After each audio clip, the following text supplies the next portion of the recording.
The woman's legs gave out beneath her just as she reached the wooden post marking the edge of Holbrook, Arizona territory. And Warren Vaughn barely had time to drop his bundle of furs before his arms caught her falling body. The year was 1882, and Warren had seen plenty of desperate souls stumble into this dusty crossroads town, but none quite like this. She was light in his arms despite being a grown woman, her clothes travel-worn and covered in the red dust of the Arizona desert. Her face was sunburned, lips cracked and bleeding, dark hair matted with sweat and grime. He could feel her ribs through the thin fabric of her dress as he adjusted his hold on her, cradling her against his broad chest like she weighed nothing at all. "Easy now," he murmured, though she was already unconscious, her head lolling against his shoulder. Warren was a big man, standing well over 6 feet tall with shoulders that had been built hauling traps through mountain passes and wrestling wild animals. His dark brown hair hung past his collar, and his beard was thick from weeks spent in the high country. He had come down from his cabin in the White Mountains only that morning to trade his pelts, never expecting to catch a fainting woman before noon. People were starting to stare. Holbrook was not a large town, just a scattering of buildings along the railroad line where cattlemen and travelers stopped on their way through the territory. Warren saw the postmaster peering out his window, and old Mrs. Henderson had stopped sweeping her porch to gawk. "Someone get Doc Morrison," Warren called out, his deep voice carrying across the dusty street. But even as he said it, he was already moving, his long legs eating up the distance toward the small house at the end of town where the doctor kept his practice. The woman stirred slightly in his arms, mumbling something he could not make out. Her eyes fluttered but did not open. Up close, Warren could see she was younger than he had first thought, maybe 23 or 24. Pretty, too, beneath all that dust and exhaustion. There was something refined about her features, the shape of her nose, the curve of her jaw. This was no frontier woman born to hardship. This was someone who had known better days. Doc Morrison was sitting on his porch when Warren arrived, whittling a piece of wood. The old physician took one look at Warren's burden and got to his feet with surprising speed for a man of 70. "Bring her inside," Doc said, holding the door open. "Put her on the examination table." Warren carried her through the doorway, ducking his head to avoid hitting the frame. The doctor's office smelled of carbolic acid and tobacco. He laid the woman down as gently as he could on the padded table, her head settling against the thin pillow. "Found her at the edge of town," Warren explained, stepping back to give the doctor room to work. "Just collapsed. Looks like she has been walking for days." Doc Morrison was already examining her, checking her pulse, lifting her eyelids to peer at her pupils. "Dehydration, exhaustion, probably has not eaten in a while either. See these?" He pointed to her hands, which were blistered and bloody. "She has been walking without gloves in this heat. Fool thing to do. She going to be all right? Hard to say until she wakes up. Body shuts down when it has been pushed too far. Sometimes folks come back from it, sometimes they do not." The doctor moved to his cabinet, pulling out bottles and bandages. "She needs water, food when she can take it, and rest. Lots of rest. Days of it, maybe longer." Warren nodded, watching as Doc Morrison began cleaning the woman's hands. There was something about her that made him reluctant to leave. Maybe it was the way she had felt in his arms, so fragile and vulnerable. Maybe it was just that he had been alone in the mountains too long. But whatever the reason, he found himself asking, "You want me to stay? Help out?" Doc Morrison glanced up at him, one bushy eyebrow raised. "You planning on playing nursemaid, Warren Vaughn? Thought you would be headed back to your cabin by now." "Can head back tomorrow just as easy," Warren said. "Besides, seems wrong to just leave her after catching her like that." The old doctor studied him for a moment, then shrugged. Suit yourself. Could use someone to help lift her if we need to move her. Woman at the boarding house might take her in once she is conscious, but for now, she stays here. Warren pulled up a chair and sat down, his large frame making the wooden seat creak. He watched as Doc Morrison worked, cleaning wounds, applying salve, wrapping bandages around those ruined hands. The woman never woke through any of it, her breathing shallow but steady. She has been running from something, Doc said after a while, more to himself than to Warren. Or running to something. Either way, she pushed herself past the breaking point. Think she is in trouble. Anyone who walks across the Arizona territory in August is in trouble, son. Question is what kind. Doc finished with the bandages and pulled a light blanket over the woman. Best thing now is to let her sleep. Body will heal itself if given the chance. Warren settled in to wait. Through the window, he could see the afternoon sun beating down on Holbrook's Main Street. A few cowboys rode past, probably heading for the saloon. A freight wagon rattled by, its wheels kicking up dust. Normal sounds of a normal day, except nothing felt normal about finding this woman. Hours passed. Doc Morrison made coffee and offered Warren a cup, which he accepted gratefully. The doctor had other patients come and go, a child with a fever, a ranch hand with a gashed arm. Warren stayed in his chair, occasionally glancing over at the sleeping woman. Her color was better now, less of that frightening gray pallor. As evening fell, Doc Morrison lit the lamps. "You know you do not have to stay," he said to Warren. "Mrs. Henderson could sit with her if you have business to attend to." "Got nowhere else to be," Warren replied. It was true enough. His furs were sold, his supplies purchased, his horse was stabled and fed. The cabin in the mountains would still be there tomorrow, or the day after. Something told him he needed to be here when this woman woke up, though he could not have explained why if pressed. Night descended on Holbrook. Doc Morrison eventually retired to his bedroom, leaving Warren alone with the woman. He pulled his chair closer to the table, studying her face in the lamplight. She was beautiful, he realized, now that some of the grime had been washed away. There was strength in her features, too, a determined set to her jaw even in sleep. Around midnight she began to stir. Her head moved restlessly on the pillow, and small sounds escaped her lips. Warren leaned forward, ready to call for the doctor, but she settled again. He found himself reaching out, his large, calloused hand hovering over her smaller one before he caught himself. What was he thinking? He did not even know this woman. He pulled back, running a hand through his hair. The mountains had made him strange, he decided.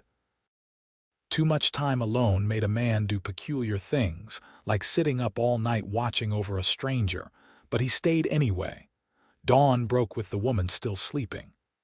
Doc Morrison emerged from his bedroom, stretching and yawning. She wake at all? Restless around midnight, but no, not really. Good.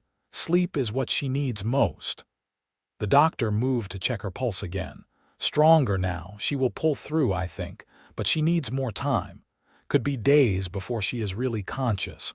Warren nodded, feeling an unexpected sense of relief. I should head back up to the cabin soon. Got traps to check. You do that, Doc said. I will keep an eye on her. If she wakes up asking questions, what should I tell her? Tell her. Warren paused, thinking. Tell her she is safe now, that is all she needs to know. He stood, his muscles stiff from sitting so long. The woman looked peaceful in her sleep, her chest rising and falling steadily. Warren found himself hoping she would be all right, that whatever she was running from would not catch up with her here. But as he turned to leave, her eyes opened. They were brown, deep and dark like mountain earth, and they focused on him with surprising clarity for someone who had been unconscious for nearly a day. For a long moment, they just looked at each other, Warren frozen halfway to the door, the woman staring up at him from the examination table. "You caught me," she whispered, her voice raw and cracked. "I remember I was falling and you caught me." Warren moved back to her side without thinking. "Yes, madam, how are you feeling?" "Like I walked across the desert." The faintest hint of a smile touched her lips, then faded. "Where am I?" "Holbrook, Arizona Territory.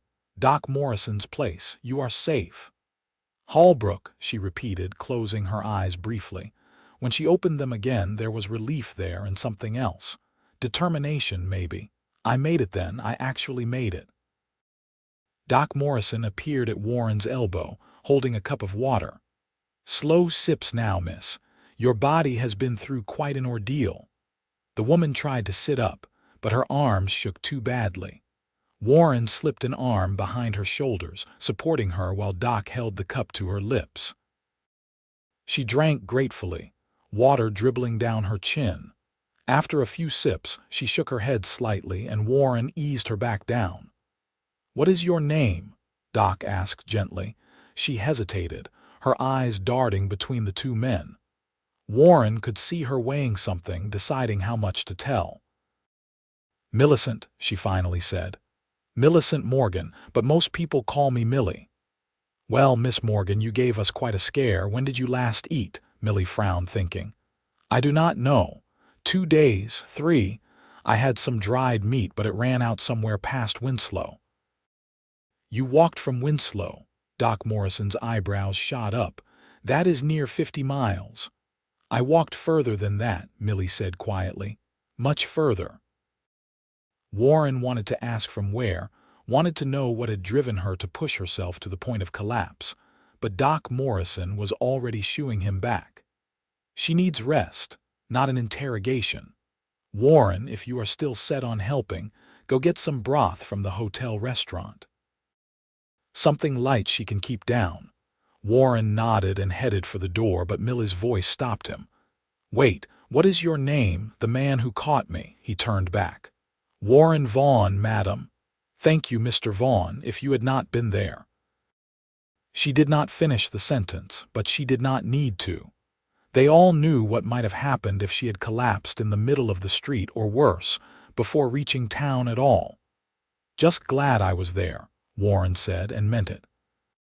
He left before he could say anything else, stepping out into the bright morning sun. Holbrook was coming alive for the day. Shops were opening, and the smell of breakfast cooking drifted from the hotel. Warren walked toward it, his mind full of thoughts about brown eyes and a woman named Millicent Morgan, who had walked across the desert alone. The hotel restaurant was run by a friendly woman named Sarah Chen, whose father had come to America to work on the railroad and had stayed to open a business. She took one look at Warren's face and smiled knowingly. "Heard you caught yourself a lady yesterday, Warren Vaughn. Whole town is talking about it. Just help someone in need," Warren said gruffly, but he could feel his ears burning. "Doc Morrison says she needs broth, something light. I have chicken broth simmering right now. Give me a minute to put some in a jar for you." Sarah disappeared into the kitchen, leaving Warren to stand awkwardly by the counter. He was not used to being the subject of town gossip. Usually, he was too far up in the mountains for anyone to care what he did. Sarah returned with a covered jar, still warm from the stove. "You tell that girl she is welcome to come stay here once she is back on her feet. We have rooms, and I could use help in the kitchen if she needs work." "I will tell her," Warren promised, handing over coins for the broth. "Thank you, Sarah." He made his way back to Doc Morrison's office, the jar warm in his hands. Inside, he found Millie already asleep again, her breathing deep and even. Doc Morrison was writing notes in a ledger. "That was fast," the doctor commented. "She awake long, few more minutes after you left." Asked a few questions, drank more water, then sleep took her again. "Probably will not wake properly for another day or 2. Body needs to recover." Doc Morrison took the jar of broth. "I will see she gets this when she stirs. You heading up to your cabin now?" Warren looked at Millie, at the way her dark hair spread across the pillow, at her bandaged hands resting on top of the blanket. Maybe I will stick around another day. Make sure she is all right. Suit yourself. If Doc Morrison had opinions about Warren's decision, he kept them to himself. So Warren stayed. He split his time between the doctor's office and the general store, where he helped the owner move heavy crates in exchange for a place to sleep in the back room. Each time he returned to check on Millie, she was sleeping, lost in the deep healing rest her body demanded. On the second day, Doc Morrison managed to get some broth into her during a brief period of wakefulness. She swallowed it obediently, but did not seem fully aware of her surroundings, her eyes glassy and unfocused. Warren watched from his chair in the corner, feeling helpless. He was a man who solved problems with his hands and his strength, but there was nothing he could do here except wait. On the third day, Millie began to move more in her sleep, tossing and turning as if troubled by dreams.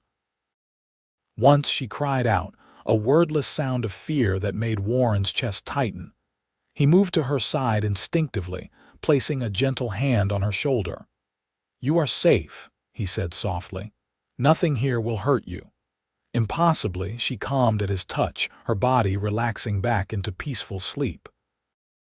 Warren stayed beside her for a while, his hand still on her shoulder, marveling at how small she seemed, how fragile.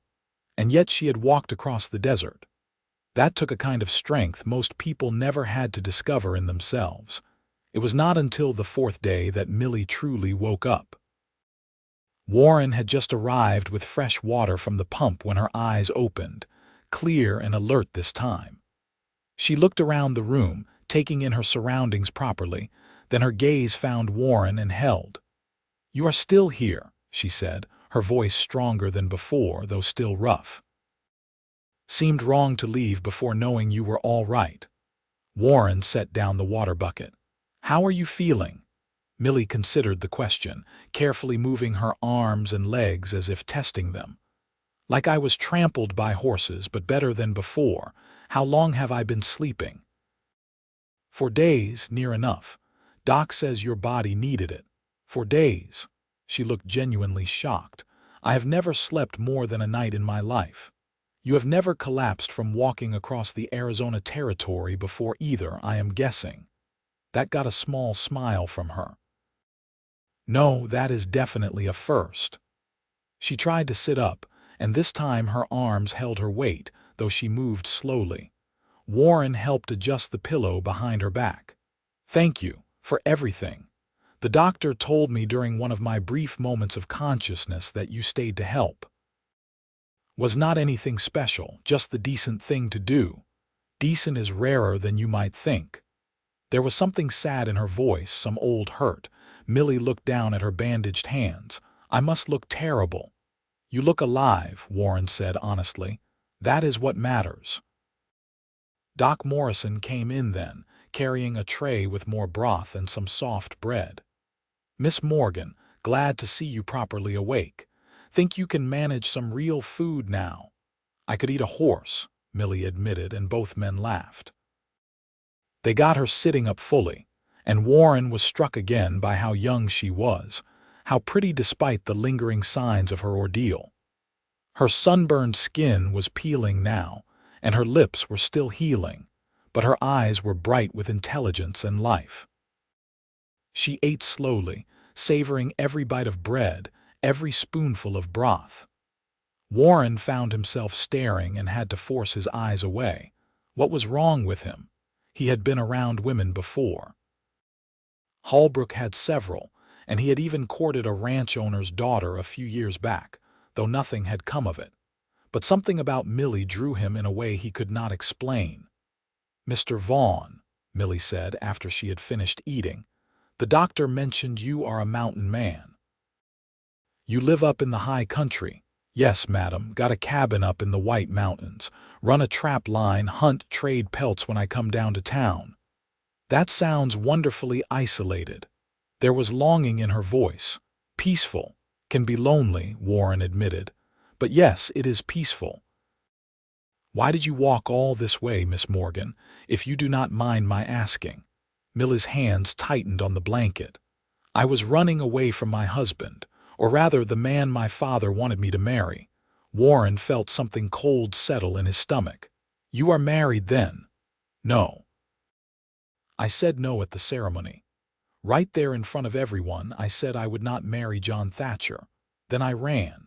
She laughed, but it was a bitter sound. My father is a wealthy man back in St. Louis. He arranged the whole thing without asking what I wanted. John Thatcher is nearly 40, owns half the warehouses by the riverfront, and has buried 2 wives already.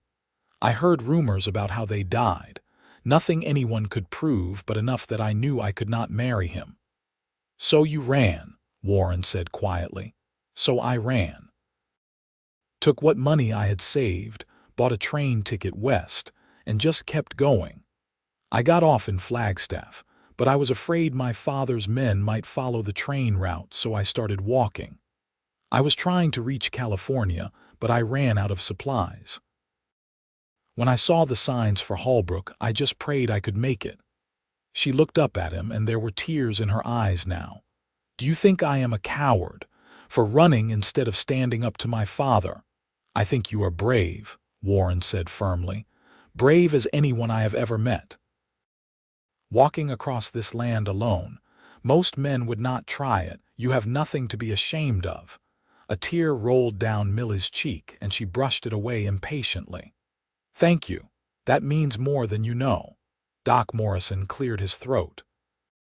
Miss Morgan, you are welcome to stay here as long as you need to recover. After that, Sarah Chen at the hotel has offered you room and work if you want it. Holbrook is not a big town, but folks here look after their own. If your father's men come looking, they will find people here do not take kindly to outsiders causing trouble. I appreciate that, truly, but I need to keep moving. Once I am strong enough, I will continue to California. Warren found himself speaking before he could think better of it. My cabin is isolated. No one knows it is there except the few folks in town I trade with. You would be safe there if you wanted, until you figure out your next move. Both Millie and Doc Morrison stared at him. Warren felt his face heat. What was he saying? He barely knew this woman. That is very kind, Mr. Vaughn, but I could not impose, Millie said carefully. You do not even know me. I know you walked across the desert to escape a bad situation. I know you are brave enough to say no when most would have just accepted their fate. That is enough. Warren met her eyes steadily. The cabin has 2 rooms, you would have privacy, and I am up there alone most of the time anyway, would not be any trouble. Warren, Doc Morrison said slowly, you sure about this? No, Warren admitted, but I am saying it anyway. Miss Morgan needs a safe place to recover fully and to think about what comes next. I can provide that. Millie looked down at her hands, thinking. When she looked up again, there was hope in her eyes, cautious but real. Why would you do this for a stranger? Warren thought about that. Why was he offering? Because she needed help, yes, but it was more than that. Something about Millie called to him, made him want to protect her, to keep her safe from whatever darkness she had fled. It was not rational, but sometimes the most important things were not. Because I caught you when you fell, he said simply. Seems like I ought to see it through, make sure you land somewhere safe. Millie smiled then, a real smile that transformed her whole face. Then yes, Mr. Vaughn, I would be grateful for your help. But only if you promise to let me contribute somehow. I can cook, clean, earn my keep. We will figure it out, Warren said, feeling something warm expand in his chest. What had he just agreed to? He was bringing a woman to his isolated mountain cabin, a woman he barely knew. It was madness. But looking at Millie's smile, Warren could not bring himself to regret it. The next few days passed in a blur of preparation. Millie grew stronger each day, able to walk around the doctor's office, then out onto the porch. Her appetite returned with a vengeance. and she ate everything put in front of her, her body desperate to recover from its ordeal. Warren spent his time gathering supplies for the journey up to the cabin.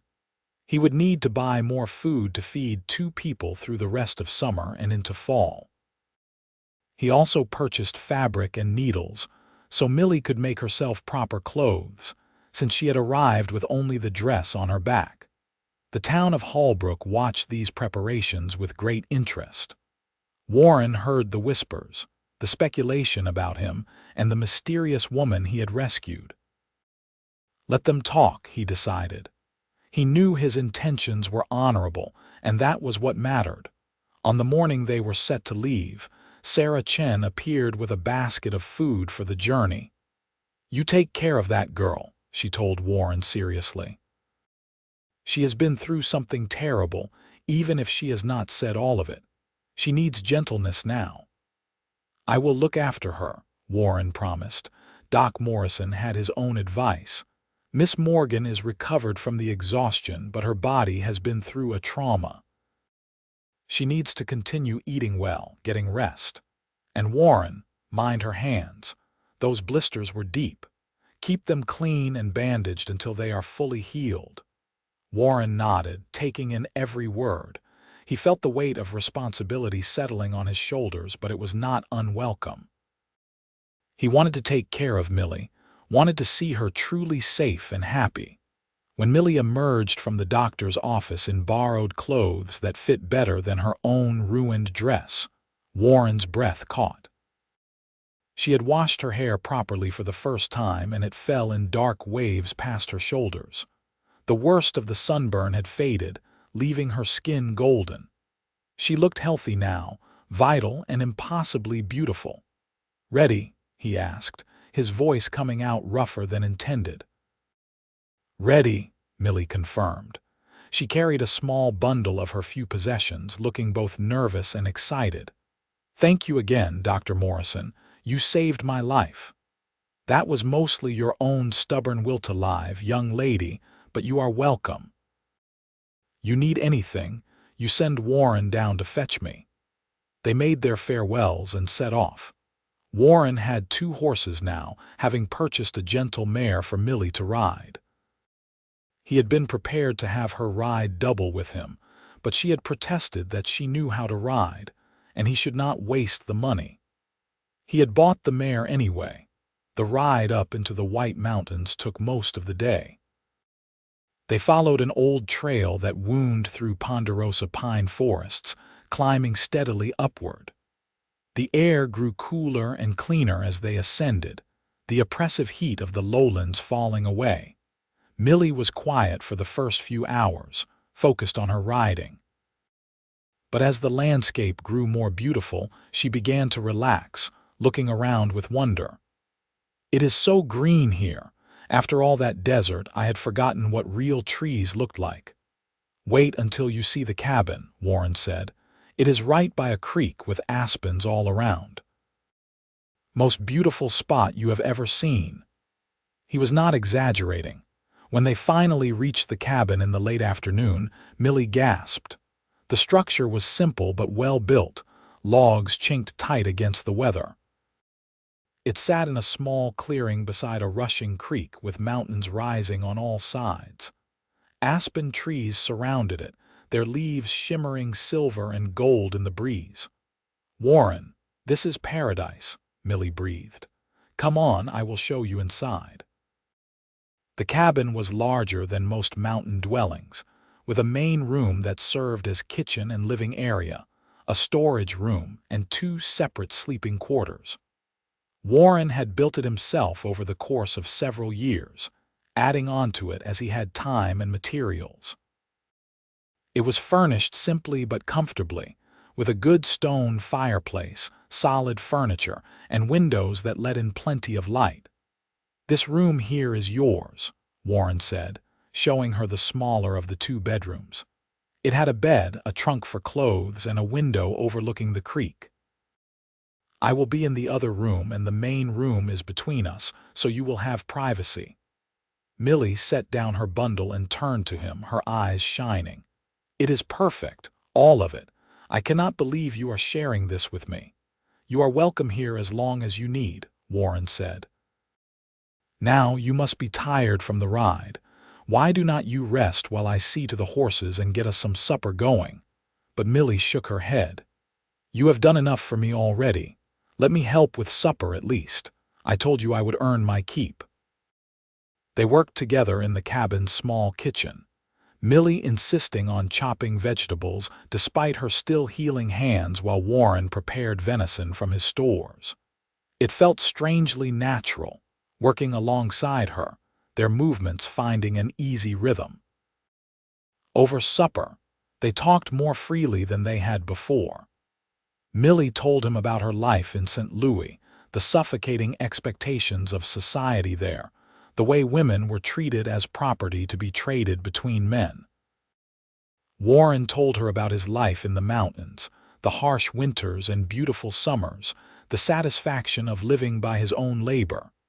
You ever get lonely? Millie asked. Sometimes, Warren admitted, but I would rather be lonely and free than surrounded by people and trapped. I understand that, Millie said softly, more than you know. As darkness fell, they sat on the cabin's small porch, listening to the creek and the sounds of the forest. Stars began appearing overhead, more than Millie had ever seen in the city. It is like someone spilled diamonds across the sky, she murmured. Warren looked at her instead of the stars. In the faint light, her profile was lovely, peaceful in a way it had not been before. You are safe here, Millie. Whatever you are running from, it cannot reach you in these mountains. She turned to him, and there was something in her eyes he could not quite read. Thank you, Warren, for everything. I know we barely know each other, but I feel safer with you than I have felt in years. Something passed between them in that moment, a connection that went deeper than words. Warren felt it settle around his heart, both frightening and exhilarating. He barely knew this woman, but somehow she had already become important to him in a way he could not explain. The days that followed fell into a comfortable pattern. Warren taught Millie about mountain life, how to fish in the creek, how to identify edible plants, how to read the weather in the clouds. She proved a quick learner, eager to understand this new world. In turn, Millie brought warmth to the cabin that had been missing. She sang while she worked, old songs from her childhood. She told stories that made Warren laugh.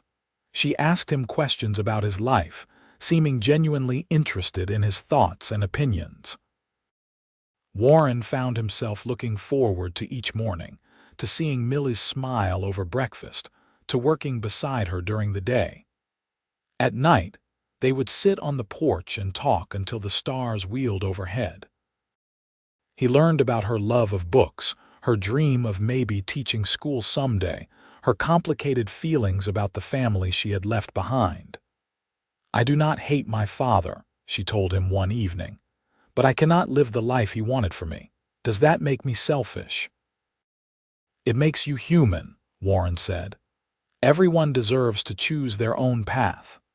As the weeks passed, Warren noticed himself changing. He took more care with his appearance, making sure to wash up properly before meals, trimming his beard. He found himself wanting to impress Millie to make her smile. When he brought down a big buck, it was her praise he wanted. When he fixed a weak spot in the cabin roof, it was to see her look of approval. He was falling in love with her, he realized one morning while watching her wash clothes in the creek. The realization should have frightened him, but instead it felt right, inevitable. Of course he loved her. How could he not? She was brave and kind, smart and funny, beautiful and strong.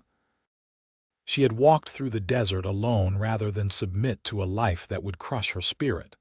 She was everything he had never known he wanted. But what could he offer her? He was just a mountain man, rough and uneducated. She came from wealth, from society. Once she was fully recovered, once she felt safe, would she want to continue west to California? Would she leave him behind without a second thought? The possibility made his chest ache, but Warren kept his feelings to himself. Millie was his guest, someone he had rescued. Taking advantage of that by declaring feelings she might not return would be wrong. Still, he caught her watching him sometimes. When he chopped wood, his shirt off in the summer heat, he would look up to find her eyes on him, a soft expression on her face. When they worked together in the garden they had planted, their hands would brush, and she would not pull away immediately. Was he imagining the way she looked at him? The warmth in her voice when she said his name? He could not be sure, and uncertainty was not something Warren was used to. One afternoon in late August, nearly 2 months after Millie's arrival, Warren was checking his trap line further up the mountain when he saw riders in the valley below. 3 men on horseback, moving slowly, clearly searching for something or someone. Warren's blood ran cold. He quickly marked their position and headed back to the cabin at a run. He found Millie in the garden, pulling carrots for dinner. She looked up at his approach, her smile fading when she saw his expression. "What is wrong?" Riders in the valley, 3 of them. "Could be nothing, but I do not like it. Come inside." Millie's face went pale, but she did not argue. She gathered her basket and followed him into the cabin. Warren barred the door and went to the window, watching the valley. "You think they are looking for me," Millie said. It was not a question. "I do not know. Could be drifters, could be cattlemen, but best to be careful." They waited in tense silence. Warren had his rifle ready, though he hoped he would not need it. Beside him, Millie was trying to stay calm, but he could see her hands shaking. "Hey," he said softly, touching her shoulder. "I will not let anyone take you, I promise. I do not want you getting hurt because of me. I will not get hurt. I know these mountains better than any stranger. If they come up here, they will regret it." The riders circled the valley for over an hour before finally moving on, heading west. Warren waited until they were well out of sight before relaxing. "They are gone," he said. "Probably were not even looking for you, just passing through." But Millie was not reassured. That night, she was quiet and withdrawn. After supper, instead of sitting on the porch as they usually did, she excused herself to her room early. Warren gave her space, but he hated seeing the fear back in her eyes. She had been healing, becoming herself again. Now those men, whoever they were, had reminded her that she was not truly free. The next morning Millie was composed again, but something had changed. She seemed more cautious, less open. Warren caught her staring down at the valley several times, worry etched on her face. That evening she finally spoke about it. "I should leave. If my father's men are searching this area, I am putting you at risk by being here." "No," Warren said firmly. "You are not leaving. Those riders were probably no one. But even if they were looking for you, you are safer here than out on the trail alone." "Warren, you do not understand. My father is a powerful man. If he is determined to find me, he will keep sending people. I cannot ask you to. You are not asking. I am offering." "Millie, you are not alone anymore. Whatever comes, we will face it together." She looked at him, tears gathering in her eyes. "Why? Why do you care so much about what happens to me?" "Because I love you," Warren thought. "Because the idea of you leaving tears my heart in two. Because you have brought light to my life that I did not know was missing." But he could not say those things. Not yet. Not when she was already frightened and uncertain. So instead he said, "Because you deserve to be safe. Because you deserve to be happy. That is reason enough." Millie crossed the distance between them and wrapped her arms around him, pressing her face against his chest. Warren held her carefully, his large hands gentle on her back. She fit perfectly against him like she was meant to be there. "Thank you," she whispered, "for everything." Warren rested his chin on top of her head, breathing in the scent of her hair. "You do not need to thank me." They stood like that for a long moment, and Warren felt something shift between them. When Millie finally pulled back, there was a new awareness in her eyes, a question. Warren wanted to kiss her so badly it hurt. But he held back, not wanting to push, not wanting to scare her. There would be time. He hoped there would be time. The next few weeks were tense. Warren kept a closer watch on the valley, varying his routine so he would be harder to track. He taught Millie how to shoot, both rifle and pistol, just in case. She proved a decent shot, her hands steady despite their lingering scars. They also grew closer. The embrace seemed to have broken down some barrier between them. They touched more freely now, a hand on an arm, shoulders bumping while walking. Millie started sitting closer to him in the evenings. Warren found excuses to be near her. The tension between them built slowly, sweetly. Warren would catch Millie looking at him with something heated in her eyes. She would blush and look away, but not before he saw it. When they worked together now, the air felt charged, electric. One evening in September, they were sitting on the porch watching the sunset. The aspens were starting to turn gold, promising that fall was coming. Millie was leaning against Warren's shoulder, his arm around her in a way that had become natural. "Warren," she said softly, "can I ask you something? Anything? When I am healed, when I feel safe again, what then? Do you want me to leave?" Warren's heart clenched. "No. God, no. I want you to stay, for as long as you want, forever if you will have it." Millie lifted her head to look at him. "Forever. I love you, Millie." The words came out rough, almost desperate. "I know I should not, I know you might not feel the same, but I love you, have for weeks now. You have made this cabin feel like a home instead of just a place to sleep. You have made me happier than I have ever been. So no, I do not want you to leave. Ever." Tears were streaming down Millie's face now, but she was smiling. "You love me." "Yes.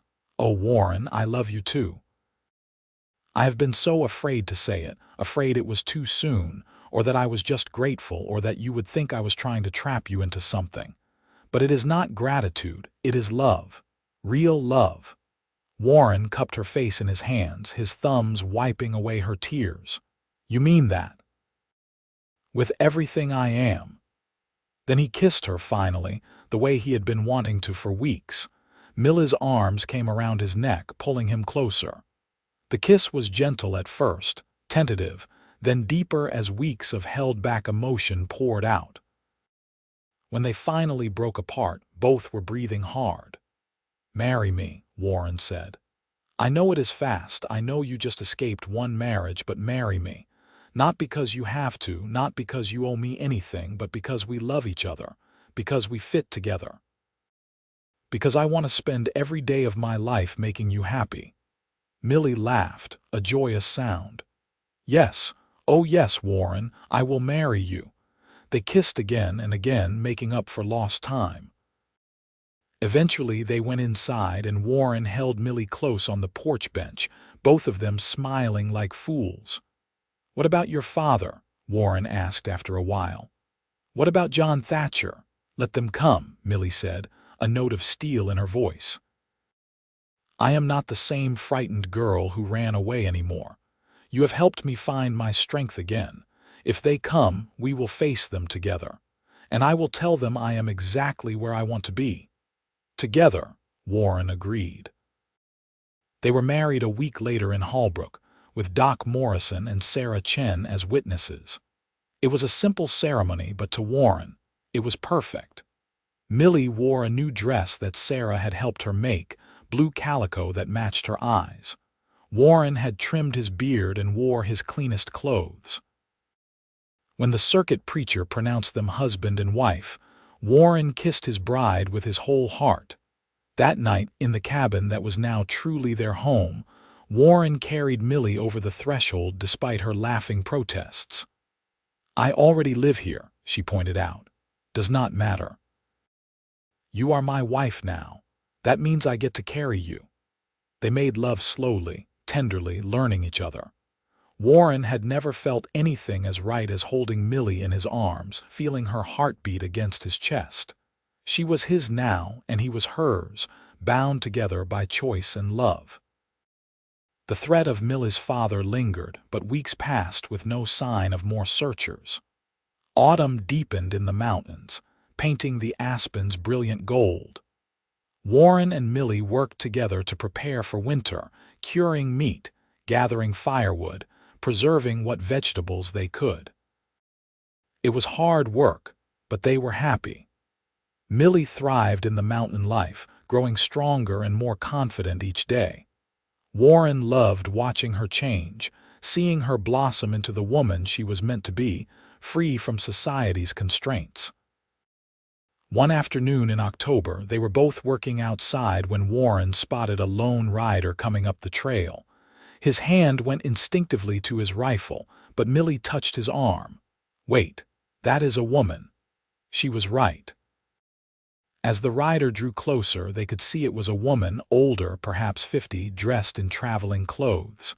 She approached cautiously, hands visible. "Hello," she called. "I am looking for Millicent Morgan. I was told in town she might be here."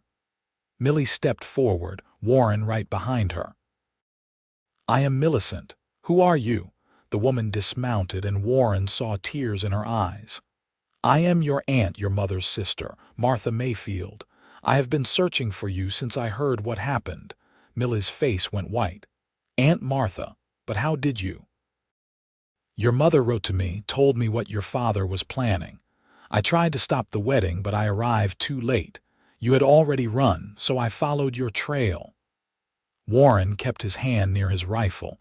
This could be a trick, but Millie was moving forward, cautiously hopeful. "Can you prove who you are?" she asked. Martha pulled out a small photograph. "This is your mother and me when we were girls. You have seen it, I think. It was in your mother's jewelry box." Millie took the photograph with shaking hands.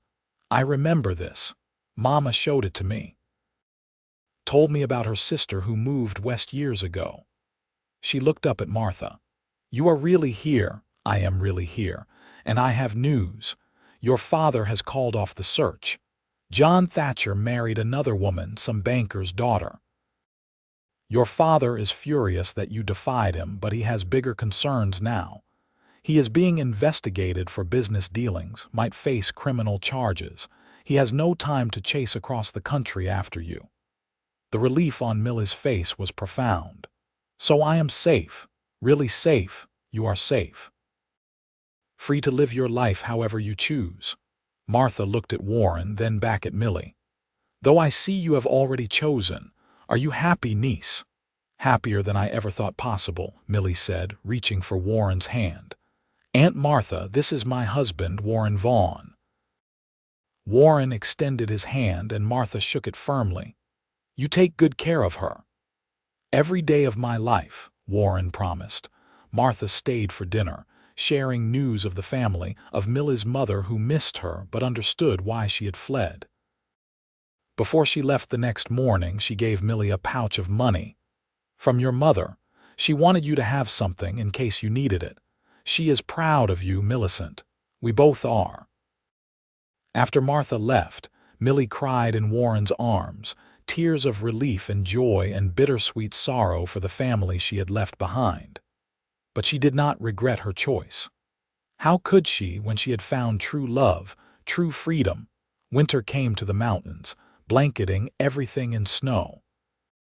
Warren and Millie were cozy in their cabin, with plenty of supplies and each other to keep warm. On long winter evenings, they would sit by the fire, Millie reading aloud from books they had brought from town, Warren whittling or mending gear. "I have been thinking," Millie said one night in December, setting down her book, "about what I want to do with my life. With the money from my mother, and if we save carefully, maybe someday we could start a school. Right here in Holbrook. The children around here have no teacher." Warren looked at her, seeing the passion in her eyes. "You would be a wonderful teacher. We could do it together. You could build the schoolhouse. We could make a real difference." "Then we will make it happen," Warren promised. "Whatever you want, Millie, I will help you build it." Spring brought new life to the mountains. The snow melted, the creeks swelled with runoff, and wildflowers carpeted the meadows. Millie spent hours exploring, sketching plants, planning the school she would someday teach in. It was in May that she told Warren she was pregnant. They were fishing in the creek when she said it, casual as anything. "I think we are going to have a baby." Warren dropped his fishing pole in the water. "What?" Millie laughed at his expression. "A baby, Warren. You are going to be a father." Joy exploded through Warren's chest. He swept Millie up in his arms, spinning her around despite her protests. "We are having a baby. Warren, put me down before you drop me in the creek." He set her down carefully, his hands going to her still flat stomach. "Are you sure? Are you all right? Do we need to get Doc Morrison?" "I am fine, perfectly healthy, and yes, I am sure, though we should probably go to town soon so the doctor can confirm it." Warren could not stop smiling. A baby. His and Millie's baby. A child who would grow up free in these mountains, surrounded by love and beauty. They made the trip to Holbrook the next week. Doc Morrison confirmed what Millie already knew. The baby would come in late December or early January. "You will want to be in town for the birth," Doc advised. "Winter that high in the mountains is no time for complications. Come down in November, stay through the winter if you can." Warren nodded, already planning. They would rent a room at Sarah's hotel. He would take odd jobs in town to pay for it, whatever it took to keep Millie and the baby safe. The summer passed in a golden haze of happiness. Millie's pregnancy progressed well, her body blooming with new life. Warren was protective to the point of being comical, trying to stop her from doing any work at all until she laughingly told him she was pregnant, not made of glass. They spent long evenings talking about the future, about their child, about the school Millie would teach when the baby was old enough, about the life they were building together, brick by brick, day by day. In November, they moved down to Holbrook as planned. Sarah gave them the best room in the hotel and refused to charge full price despite Warren's insistence. The whole town was excited about the baby, asking after Millie constantly, bringing gifts. Warren found work helping to build a new livery stable. The physical labor was good, and it kept his mind off worrying about Millie. Every evening, he would return to find her sewing baby clothes or knitting tiny blankets, her face glowing with contentment. The baby came on a cold night in early January, just after the new year of 1884. Warren paced outside the hotel room while Doc Morrison and Sarah attended to Millie. He heard her cries of pain and had to force himself not to burst through the door. This was the one thing he could not protect her from, could not fix with his strength or his hands. Then he heard a different cry. A baby's cry. Doc Morrison opened the door, grinning. "You have a son, Warren, a healthy boy with good lungs." Warren pushed past him into the room. Millie was propped up on pillows, exhausted but radiant, holding a tiny bundle. When Warren approached, she pulled back the blanket to show him. The baby was red and wrinkled and perfect. He had a shock of dark hair and was waving tiny fists in the air. As Warren watched, the baby opened his eyes, dark like Millie's, and seemed to look right at him. "Our son," Millie whispered. "What should we name him?" Warren touched the baby's impossibly small hand, feeling the tiny fingers wrap around his calloused finger. "William, for my father." "William Vaughn," Millie said, testing it out. "It is perfect." Warren sat carefully on the edge of the bed, his arm around Millie, looking down at their son. The enormity of it hit him all at once. This tiny person was his responsibility, his to protect and raise and love. The thought should have been terrifying, but with Millie beside him, Warren only felt peace. "I love you," he told Millie. "Both of you, more than anything in this world." "We love you too," Millie said, leaning her head on his shoulder. "Our family." They stayed in Holbrook through the worst of winter, letting Millie recover and the baby grow stronger. William was a good baby, quiet and content, sleeping well and eating even better. Warren was amazed by him, by every tiny sound and movement. In March, when the snow began to melt and the roads became passable again, they returned to the cabin. It felt good to be home, to show William the mountains that would be his birthright. The years that followed were full and happy. Warren continued his trap lines and hunting, but he also took on carpentry work around Holbrook, building things for people who needed his skills. Millie cared for William and began teaching reading to some of the town children who would come to the hotel once a week. When William was 2, they started building the school. It took 3 years and the help of many townspeople, but finally it stood complete, a neat wooden building on the edge of town. Millie taught there during the school months, and children came from miles around. Warren could not have been prouder of his wife. She had not only survived her ordeal but had flourished, becoming a vital part of the community. The frightened woman he had caught all those years ago was gone, replaced by someone strong and confident and deeply happy. They had 2 more children, a daughter named Marie and another son, Joseph.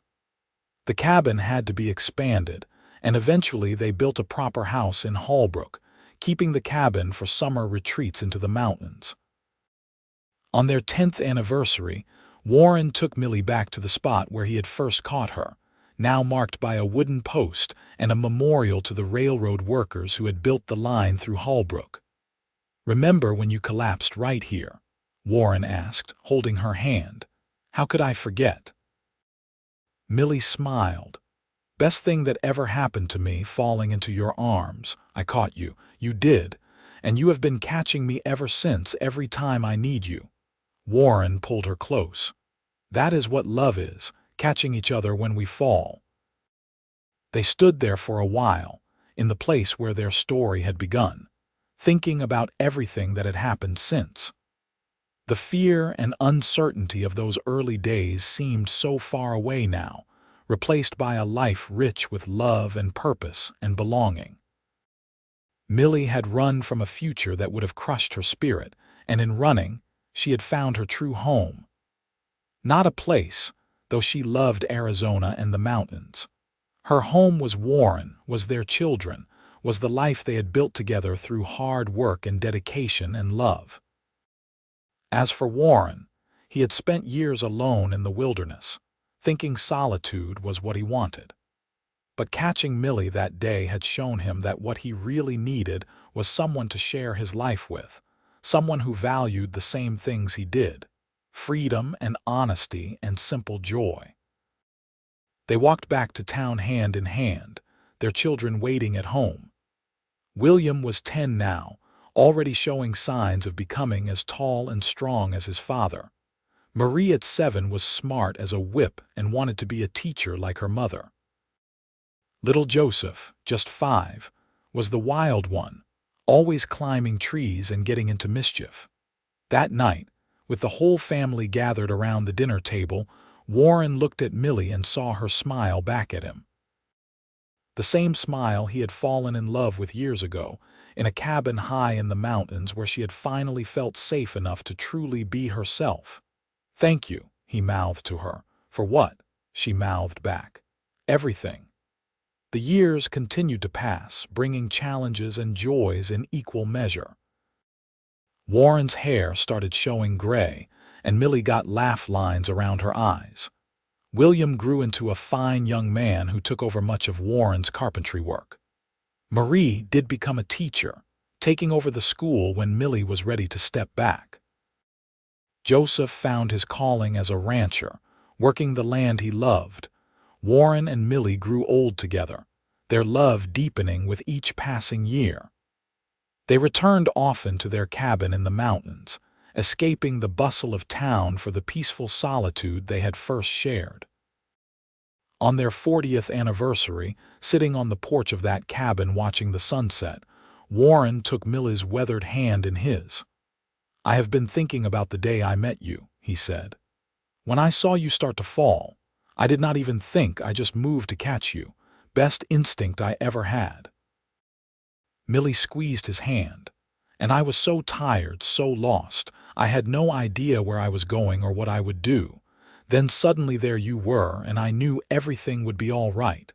It worked out pretty well, I think." "Pretty well," Millie laughed. "Warren Vaughn, we have had an extraordinary life. 3 beautiful children, a town that loves us, work that matters.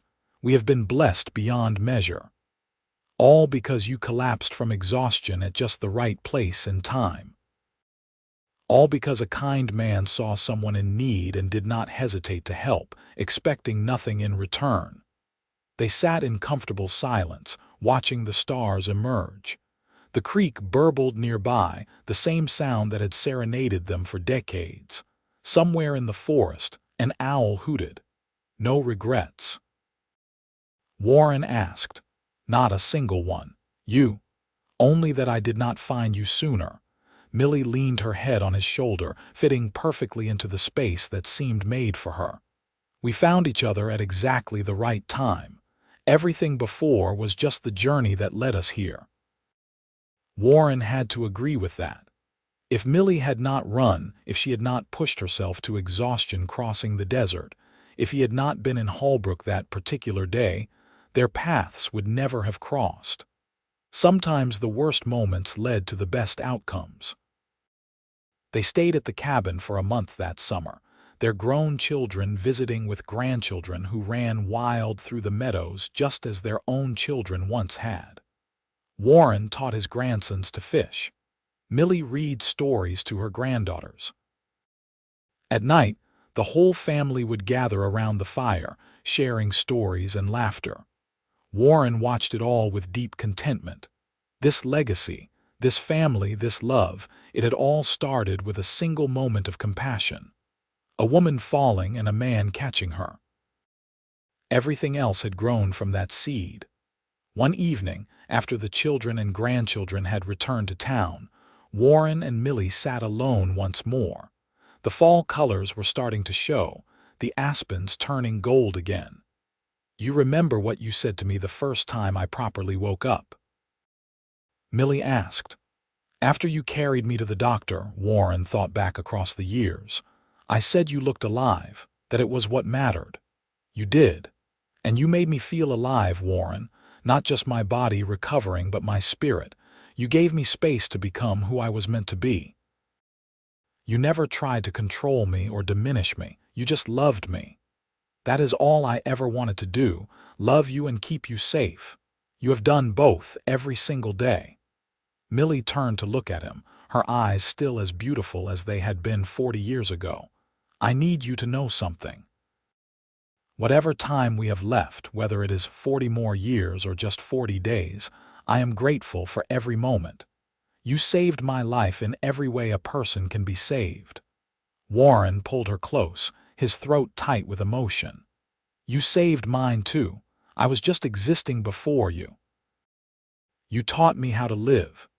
They held each other as the stars came out, 2 people who had found each other against all odds and built something beautiful together. Their love had sustained them through hard times and blessed them in good times.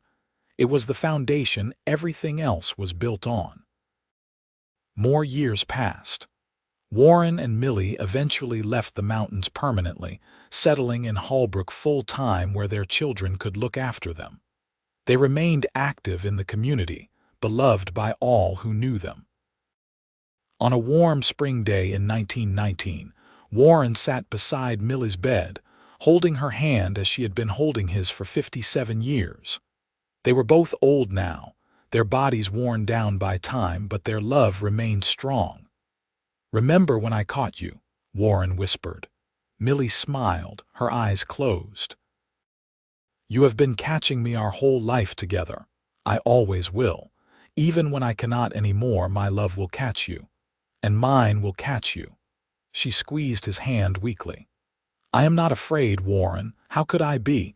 You will be along soon enough and we will start our next adventure together." Warren wanted to protest, wanted to say she would not die, but they were both too old for such lies. "I love you, Millie. I love you too. Thank you for everything. For that day in Holbrook when you caught me. For carrying me home and letting me sleep for days. For giving me a safe place to heal. For loving me, for our beautiful life together. Thank you for letting me catch you, for not running away, for trusting me, for loving me back. Millie's breathing grew shallow. Warren held her hand and told her about their children, their grandchildren. All the people whose lives existed because she had run across the desert toward freedom, and he had been there to catch her when she fell. She passed peacefully, a smile on her face, Warren's hand in hers. Warren lived another year, long enough to see his great-grandchildren born, long enough to tell them the story of how he met their great-grandmother. He told them about her bravery, her strength, her love. He made sure they knew that the life they enjoyed existed because one woman had the courage to choose freedom over comfort. On the anniversary of the day he had first caught Millie, Warren passed away in his sleep, surrounded by family. The whole town of Holbrook turned out for his funeral, remembering the mountain man who had lived among them for so long, who had built so much of their community with his own hands. They buried Warren beside Millie in the cemetery on the hill overlooking Holbrook, with a view of the mountains they had both loved. The tombstone read, Warren Vaughn, 1855–1920, Millicent Morgan Vaughn, 1859–1919. He caught her when she fell, they caught each other forever. Their children ensured the cabin in the mountains was preserved, kept in the family for generations. The school Millie founded still stood, educating children well into the 20th century. The story of their love passed down through their descendants, an example of how compassion and courage could create something lasting and beautiful, because in the end, that was what their life had been. Beautiful. Born from a moment of crisis, forged in the wilderness and lasting long beyond their mortal years. A love story for the ages, starting with a simple act of kindness. A mountain man who saw a woman's knees buckle from exhaustion and caught her, carried her home and let her sleep for days. And in that sleep, she found healing. In that home, she found safety. In that man, she found love, and together they found everything.